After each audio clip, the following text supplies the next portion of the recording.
Hello everybody, I'm Bill Bush with Horizon Financial Group. Today we're going to talk about HSAs, the often overlooked retirement savings vehicle addressing health and wealth. So what we're going to cover today, go over the basics of an HSA, its features and benefits, and this is a big one, the impact of rising healthcare costs and how an HSA can address some of that. So first of all, what is an HSA? Well, it stands for Health Savings Account. So the health part, it's attached to an insurance plan, which we'll get into the types of that in just a second. It's a savings vehicle, so it's a way to put in your own dollars with some tax favorability, and it is an individual account, so it's not employer owned, it's individually owned, and it shares some of the characteristics of like a 401k or an IRA. So real quickly, a brief history of the HSA. These things have really only been around about 20 years, established in December of 2003 by this act, the Medicare Prescription Drug Improvement and Modernization Act, signed by George W. Bush. It went into effect that next tax year, so 2004. So really, HSAs have only been around 20 years, maybe not widely as adopted as they should be, but there is gaining some momentum in the HSA world. And so we're going to talk about, is it right for you in your situation, some of the benefits and features of it. So the first thing is that HSAs, health savings accounts, are accounts that are attached to a high deductible health plan. So you have to have a high deductible health plan to have an HSA. Now there are other plans that allow you to have an FSA, a flexible spending account, and those things, but we're talking about HSAs, and the number one rule is you got to have a high deductible health plan.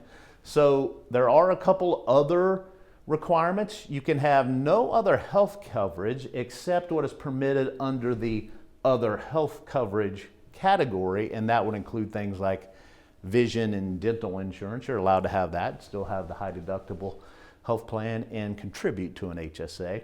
Can't be enrolled in Medicare. So once you're enrolled in Medicare, you can no longer contribute to an HSA. And you can't be named as a dependent on someone else's tax return. So those are the four basics on the eligibility side. So what is a high deductible health plan? Well, the IRS kind of sets the guidelines for that. And for the year 2024, it is, for an individual policy, it's the minimal annual deductible of at least $1,600. The annual deductible could be higher, but to qualify as a high deductible health plan, the floor is $1,600. On the family coverage, that plan, the annual deductible has to be at least $3,200. And there you see the out-of-pocket expenses, $8,050 for the individual, $16,100 for the family. So these could be less, these could be more, but those are the parameters behind what is a high deductible health plan. Some vital stats on health savings accounts. These are some good ones. So there's no income limit. So when you contribute to an HSA, it doesn't affect your ability to contribute to other tax deferred accounts. There's no time limit for using the money, so you can use it immediately or you can save it for future expenses. We're going to talk about a strategy that addresses that in just a little bit. HSAs are portable, so I mentioned some characteristics that they share with 401ks and IRAs. This is one of them, in that if you have an HSA with your current employer and you leave that job, you can go to another employer and roll that HSA into another HSA. And then this perhaps is the biggest takeaway of today's presentation, is the triple tax advantages that HSAs really enjoy. And we're going to get into that in a bit. But then also HSAs may be invested. So you might have a cash position and then you can invest in mutual funds and other types of investments. So hopefully some compounding over time. And then there are tax-free withdrawals for qualified medical expenses. Once you do that, once you use it, you don't pay taxes on the distribution as long as you're using it for qualified medical expenses. There are contribution limits. These are indexed, so they change practically every year. So for 2024, if you have single coverage and a high deductible plan, you can contribute up to $4,150 into an HSA. If you have a family plan, the family HSA, the cap there is just doubled, $8,300. Now, just like an IRA or 401k, there are catch-up contributions that you can make. The age does vary, though, from the IRAs and 401k world. The catch-up in those types of accounts is age 50, where you can start doing catch-up contributions. HSA, the account owner can make an additional $1,000 every year over age 55. So you add, if they have a family plan and they're over 55, they could do $9,300 in contributions in 2024. So those sources, it can be funded, believe it or not, from a variety of sources.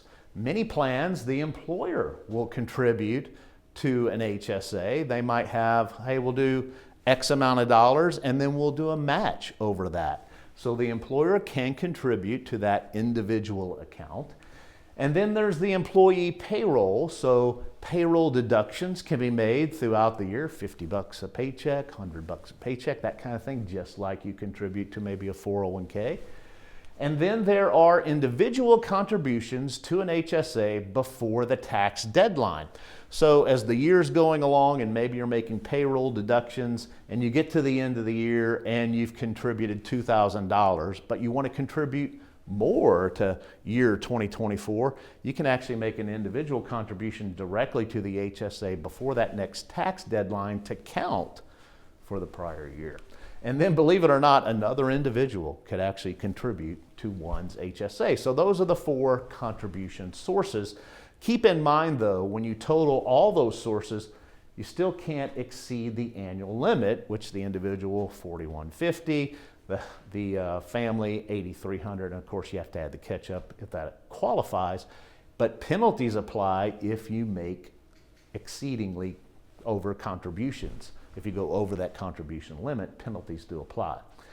So benefits at a glance, some small print here, but we'll go at them. Flexible use of the funds. So they can be used at any time as long as you're paying for qualified healthcare expenses. We'll go over some examples of that in just a bit. They can be paid or be able to pay for future costs that you don't even know you might incur yet, but even in retirement, even after you can't contribute to the plan, you can dip into your HSA and pay for healthcare costs. And this is the beauty of it too. The balances are not subject to the use or lose it rule. So in other words, at the end of the year, like a flexible spending account, you have to pretty much spend it in that year. There are some carryovers, but in HSA, the balance continues and you can keep contributing. So you don't have to use it in the year you contribute to it. Investment potential. So a lot of HSAs require you to hold a certain cash position, and then anything above that, you can invest in mutual funds or other investments they offer in the lineup. And that allows for compounded growth, just like you find in a 401k plan or an IRA. And then the full portability we talked about, you change jobs, you can move your HSA to a different account. So what qualifies as a medical expense? There are tons of things. And you think flu shots, prescriptions, acupuncture, ambulance, all these costs do qualify as reimbursable through an HSA. And what I would suggest is you'll go look at this IRS publication. They really spell out what a qualified medical expense is. But there's a couple of good resources I'm going to point you to. Health Equity, which is an HSA provider. Go to healthequity.com/HSAQME. They have a great resource where you can click. It's alphabetized. And then there is the IRS publication. So you may want to check those out as to see what exactly does qualify for your costs under the HSA that are reimbursable. Some flags. All right, so again, not allowed to make contributions after you enroll in Medicare. This is a big one too. So withdrawals for non-medical expenses are taxed as income after age 65. Remember, if you're withdrawing for medical expenses, they're not taxed. But if they're non-medical reasons, you'll be taxed after age 65. And if you do it before age 65, 20% penalty and income taxes owed on withdrawals for non-medical expenses prior to age 65. So we're going to talk about a strategy here in a bit that might ease your mind on some of that stuff. But what we do find is mindsets vary around how to use an HSA. So we're going to go through this real quickly. And on this side, you see a person is enrolled in a high deductible health plan, but they're not contributing to an HSA. You know, I save money elsewhere in my 401k. I have health insurance. Isn't that enough? Then we move over to the spender. So a lot of HSAs, most of them now have the card tied to the HSA account to where you can just swipe the card as you incur a medical expense. So I charge everything to my HSA account without even a second thought. That's what it's there for, right? Hey, the employer's putting in, I'm putting in, and I've got these costs. I'm tapping it as I go. That's a spender. Then we have the spender saver, meaning, hey, I like to contribute, and if I happen not to use it as much throughout the year, it's great that it does roll over and that balance continues to go. And then we have the saver. I'm going to contribute a lot to this plan, and I'm going to try not to use it. If I have to, that's great. But I might just be putting it in cash in the HSA. I might consider investing, but I haven't done that yet. And then on the far end, what we call the investor. And that is someone who contributes to the HSA and pays their medical expenses out of pocket without using the HSA and lets those contributions build up in the plan and invests. And we're going to talk about the strategy behind that in just a bit. But first, let's go over the tax implications and how HSAs vary with other types of plans. So think about the pre-tax 401k or a traditional IRA. Your contributions, you get preferential tax treatment, right? It lowers your taxable income. You have tax deferred growth. That's a good thing. But when you do withdrawal out of traditional 401ks and IRAs, that's when you pay taxes. So that's not as favorable, but the Roth IRAs and Roth 401ks, that's an after-tax contribution, so you're not getting the favorable up front, but it does grow tax deferred, and when you get to retirement for qualified withdrawals, you are not paying taxes, then that's great. And then there are some 401ks that allow you to make additional after-tax contributions, or you can contribute to a non-deductible traditional IRA. Well, those are done with after-tax dollars. The investment growth is tax deferred, but you have to pay taxes on the growth there. And so then at the bottom, you see healthcare or health savings accounts, HSAs, contributions lower your taxable income. They have the tax deferred growth, and there's favorable tax treatment for the qualified withdrawals once you get to retirement, or even if you're not in retirement, they're still tax-free as long as it's for qualified medical expenses. And so that makes the HSA very attractive, and that's the light bulb that should go off. So when you think of that, how does it stack up if I'm prioritizing how I should have a long-term plan and retirement savings? Well, we recommend everyone, of course, thinks about an emergency reserve, or some 3 to 6 months of spending expenses that you have saved liquid. But beyond that, maybe you're maximizing your defined contribution plan, your 401k, to make sure you're maximizing the employer match. So then above that, paying down debt. And by the way, these could be stacked a little different. There's nothing wrong with paying down debt if you're in a lot of debt, but high interest debt is what we have mentioned here. And then it's think about contributing to an HSA. Why? Because as I mentioned, the employer might have a match or a contribution there that might be sitting on the table, and the triple tax advantages and the growth. Then think about defined contribution, additional savings, maxing out the rest of your 401k or other plan, paying down lower interest, and then contributing to IRAs and taxable accounts. So you stack all those up. I think the HSA with its tax advantages should be somewhere on the lower end of like, hey, I'm going to get to this pretty quickly. So here's the strategy I want to point out. It's called the Digital Shoebox HSA strategy, or the Shoebox strategy. But basically it goes like this. If you can do this, you're in a high deductible plan, you have an HSA, you're contributing to it, maybe your employer's contributing to it, but as you have healthcare expenses, you pay for them out of pocket. You don't use the HSA card, but you save and scan all the receipts, all the proof of those expenses you save, you put away in a shoebox, or you scan them, that's the digital part. You let that HSA grow, keep contributing, not taking withdrawals as you go, but that allows the investment portion to kick in and compounding over time. And then somewhere down the line, 20, 30 years, you can actually submit receipts out of the shoebox for qualified medical expenses that you've already paid for, and you can reimburse yourself and they come out tax-free. So think about that as opposed to pulling out dollars of your HSA in retirement for non-qualified medical expenses. Those are taxable. But if you're reimbursing yourself for expenses that have already happened, that's not taxable. That's just a reimbursement of those qualified medical expenses. I'll use a quick example. Let's say you get to retirement and you have an air conditioning repair of $4,000. And you don't want to pull it from your IRA because that's taxable, but you dig into your shoebox and find $4,000 worth of medical receipts that you paid for out of pocket for, and you reimburse yourself.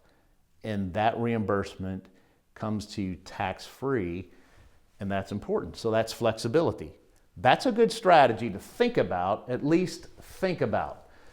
And the other thing that the HSA distribution has favorable is, again, the tax-free withdrawals, but it is not used in the formula to consider whether Social Security is taxed or if you're paying surcharges on your Medicare, like Medicare Part B.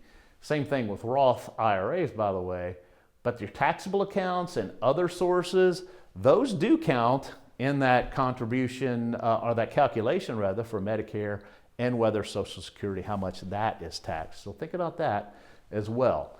But here's probably the main reason that most folks consider the HSA, and it is this, that a 65-year-old couple can expect out-of-pocket health expenses in retirement up to around $325,000.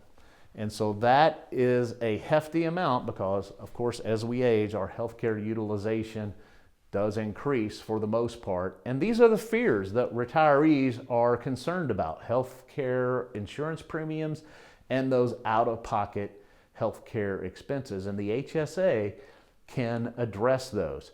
These are changes in spending habits from fully retired households by age bands in a particular year. So you see the healthcare, the green part's on the bottom, and it obviously increases as the household, the different age bands increase. And so you think about what percentage of spending are elderly folks using in healthcare. This is ages 75 plus compared to a younger cohort, and healthcare makes up, almost 3 times as much as a spending category. But the big thing here is inflation. Healthcare is traditionally one of the higher inflationary categories. This is through 2023, which, by the way, that's the lowest healthcare inflation in quite a while. The average over the last 40 years or so, as you see, is 4.5%, and sometimes it's higher than that. So you think, not only do I have to address future healthcare costs, but rising future healthcare costs. And here's a look at that. Folks are living longer. This is a look at Medicare costs, what someone might pay at 65, using the inflation model, what they might be paying, up until age 85. And then folks living in a nursing home obviously increases as we age. So an important consideration is to think about future healthcare costs, but the inflation side of that. Now you may be saying, well, that's great, but I'm turning 50 or I'm around there and I don't have a lot of time left before retirement, so what's the use? Well, this is a great chart here to point that out, that this is someone starting at age 50 that maxes out the HSA on the family plan, and then remember when they get to age 55 can do the catch up. All right, so the blue are the contributions over those 15 years. And in that time, they made $171,000 in contributions, and that grew tax deferred another 116 to get to the 287. Well, that 287 is awfully close to the 325 cost that was average for the couple that's 65 that might need in retirement. That's getting pretty close. And then they also enjoyed $41,000 in tax deductions because HSA contributions, yes, tax deductible, lower your taxable income. Some rules for adult children. So the healthcare reform that happened in 2010 allowed adult children to stay on the policy till age 26. However, if they're not a dependent, remember they can't be covered by the parent's HSA. However, they could go out and get their own. And then a quick word about beneficiaries, the tax consequences. So if you pass away, the HSA, you name your spouse as beneficiary, they basically can step into that. It maintains as an HSA just in their name. If a child is a beneficiary or an estate is a beneficiary, basically it no longer is an HSA and has to be liquidated, and there are tax consequences with that. But I would direct you to this publication. This has a lot more information about HSAs. It's publication 969 from the IRS, and there's the website to go check that out, 969. Hopefully this has given you a few things to think about and why HSAs might be something to consider in the future. Remember, high deductible health plan is the number one thing you have to have in place. So if your employer offers that, probably have open enrollment, and you might want to think about looking at that then. When is an HSA not right? Well, if you have a lot of healthcare expenses and your insurance is covering that and you're not able to save, above that, well then maybe it's not right for you. But if you have any questions about HSAs or 401k or anything else, reach out to us at Horizon, info@horizonfg.com, or go to connect@horizonfg.com and send us a message there. We'll be glad to answer all your questions. Well, that's going to do it for a few minutes on HSAs. Hope you enjoyed the presentation, and we'll see you soon.